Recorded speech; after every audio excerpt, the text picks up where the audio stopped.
ma taqaanaa suuradda u dhiganta ثuluث الqur'aan 3 meelood marka qur-aanka laga dhiganayo nebi moxamed calayhi الsalaaةu wasalaam 12 saxaabi baa ka warinayo kala nooca abi darda wuxuu leeyahy ayacjis axadukum an yaqra'a fii leylati ثuluث الqur'aan nebigaa nagu yidhi waa midkiin miyuu ka caajisaya maalintii inuu akhriyo qur-aanka ثuluثii 3 dalooloo dalool wakayfa yaqra wa ilaahay rasuulkiisa see ثuluث الqur'aan loo akhri karayaa bay weydiiyeen qaala qul huwa allahu axad yacdil ثuluث الqur'aan buu nebigu yidhi qul huwa allahu axad wuxuu u dhigmaa maxay qur-aanka 3 dalooloo dalool buu u dhigmaa buu ku yidhi nebigu calayhi الsalaaةu wasalaam bukhaarina isna wuxuu abi saciid ka warinaya nin buu maqlay ana rajula samica rajula yaqra qul huwa allahu axad nin baa maqlay nin kale qul huwa allahu axad uu ku celcelinaya waxay yidhaahdaan waa qitaadata bnu nucmaan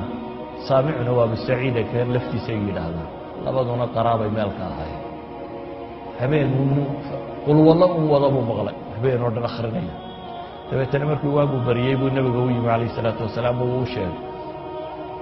nin baan xalayta maqlay qul wallo un wada kaanahu yataqaala mana wuu yaraystay waa la fududaatay ninkanuu qul wallaha inuu qur-aanka akhriyaya qul wallah inuu kaga celcelinaya tilmaamaya markaasuu nebigu wuxuu ku yihi waladii nafsii biyadih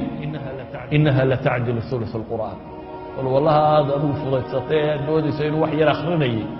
wuxuu u dhigmaa buu ku yidhi nebigu calayhi الsalaaةu wasalaam ثuluث الqur'aan buu u dhigmaa